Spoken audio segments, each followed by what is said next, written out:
why you should do the work, why you should do a journaling exercise, a therapy session, you know, whatever it is that helps you really dig into those parts of yourself that don't get accessed often, but operate in the subconscious of your mind and then therefore of your life. Getting to those aspects, getting to those deep core areas is absolutely crucial for growth, for change, for the betterment of your life, and for overall success and abundance. And here's why. Now, like I just touched on, just kind of hinted at, your life experiences are kind of categorized, cataloged within your being, and the longer you live, the more that these things kind of stack up and essentially inform the way that you see the world, the way that you see yourself, most importantly, the way that you see others, also importantly. So what has happened to you throughout your life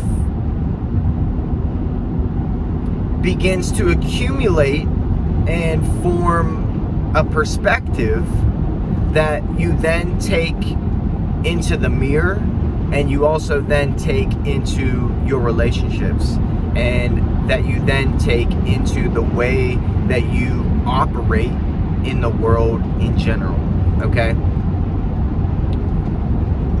The reason that introspection and inner work is important is because if you do not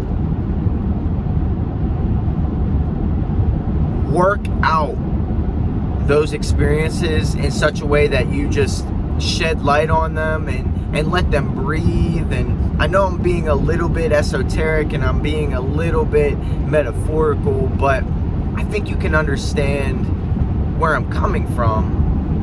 If you don't let those parts of yourself have room to express, then you kind of just resort to and you reside in and you remain in just that kind of one-time experience, the one angle that you faced when that thing happened. Now, yes, everything informs our lives. Everything that's happened up until now informs who we are, what we see in the mirror, and who we present ourselves as to others.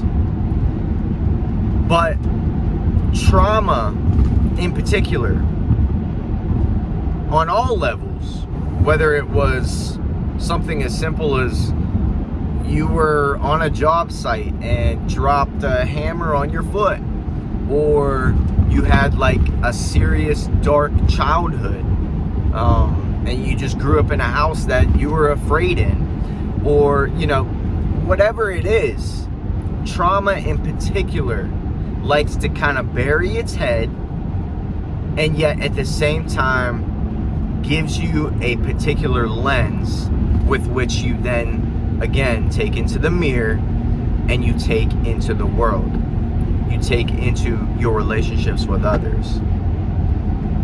When you put light on those things, when you expose them, when you bring them back to the surface through journaling, through talk therapy, whatever it is, even meditation, but I highly encourage you to get interactive with it to some extent.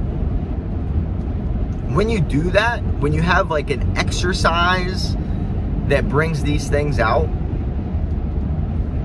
you give yourself a new angle.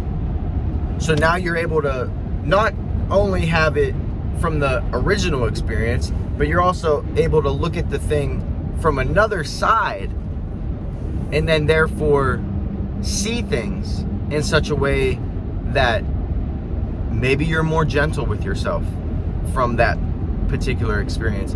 Maybe you can see how you should be a little more critical with yourself, or any number of takeaways that you can have when you readdress these things. The importance lies with the readdressing, with the remembering, with the revisiting of those particular scenarios. Now, you might say to yourself, because I used to be in this type of mindset and in this camp, you might say to yourself, well, I don't really think that I have much to dig up. I don't really think that I have anything that I need to further look at or inform myself of. Well, I think you would be amazed at what comes out when you start to do these practices. Okay, you don't necessarily have to sign up for talk therapy right now. If you're somebody who thinks you could really benefit from it, get after it. Highly recommend it.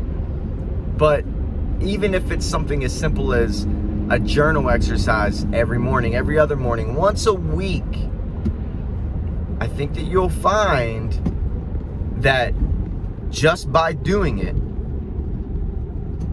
things will come up, and you'll take a look at that. If you can get over your ego, if you can get over the hump of like, oh, this is dumb, or this is pointless, or this is a waste of my time, if you can get over those roadblocks, I think you'll find that taking another look at certain parts of your life and seeing how they might be hindering you, holding you back, preventing you from success and abundance that you want. Taking that second look will free you in a new way, okay? It'll give new life to it. Like I said, you'll have the ability to like be critical and grow and change in such a way that it is overall beneficial for your life. I'll end with this. One of the big reasons why I'm even making this video is because right now I'm watching and I'm going through the TV series of Yellowstone, right? And sorry if this is any type of spoiler, but if you remember, season 4, I believe, toward the end, when Kayce, or at least the kind of culmination of when Kayce is seeing the lone wolf at different parts of his life, different times during his life. He keeps seeing this wolf, this repetitive motif in his life, right? And he finally goes to the Indians and he says, why I think it was something like, why is there a wolf out here? I didn't know y'all have wolves, this on this part of the land. And the Indian responds, his name's Mo, and Mo responds, we don't. Basically, they conclude that it's like a sign, and basically they conclude that Kayce needs to go on a spiritual journey in order to figure out what it is that the wolf is trying to communicate to him, right? They're talking about what that's going to be like, and Mo explains to Kayce that he's going to have to go 4 days and 4 nights without food and water, and Kayce says, but I'll die. And Mo says, you must stand on the edge of the cliff in order to see what your real purpose is. Once you get past all of the things that have traumatized you, you will then open yourself up to what you are really here for. And that's the key. And actually, when Kayce goes and does this spiritual exercise, the first couple of kind of tougher moments that he has as he's doing it are fears from his past. Regrets, maybe, sadness, griefs that he kind of has subdued and put under the blanket or swept under the rug, but they still are a part of him, and they obviously are factoring into how his behavior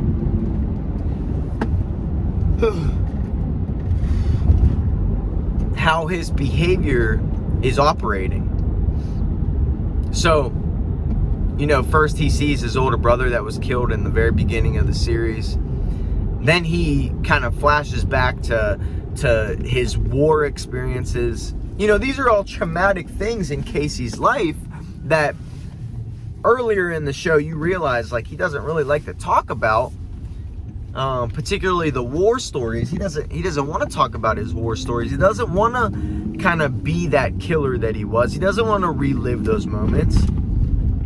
But in order to really receive the benefit and to really know which path he needs to walk down, he needs to traverse these traumatic experiences. He needs to revisit these moments that he's gone through in order to see them from a different angle and put them behind him.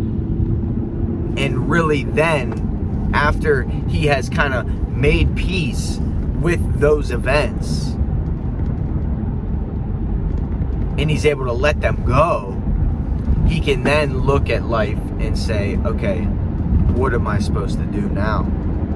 Now that I don't hold on to these things that seem important and these wounds that seem like they need to be coddled constantly. Now that I don't have these things anymore, who am I? What am I about? Right? That's the reason, the very same reason that an exercise like journaling and an exercise like talk therapy can be very, very helpful and important for our lives. Because once we make peace with those things that are a part of us, that we've experienced, that we've lived through, and we think we need to hold on to them and clench them and keep them under the rug and keep those skeletons in the closet, once we realize we don't need that, and we see it from a different angle, and we can kind of be like, okay, I see that for what it was. I see how I responded in that moment. Maybe I could have done this and that. Let me think through it a different way. But let me let it go ultimately. And now, let me see what this life has for me. That's where real life happens. That's when life really starts. Whenever we make peace with those dark aspects of ourselves and the good ones, and we realize, okay, the past is the past. X, Y, and Z could have, should have, would have happened, but let me let it go and let me have my now. Let me have my now. Who am I now? Where am I going now? I hope this is helpful. I hope this is inspiring. It's not advice. It's a suggestion, because I've been down this path in my own life, and I'm just telling you what I've experienced, and also what I see put into the media that we watch regularly. Same with the Jason Bourne series, okay? It's countless. It's all over the place.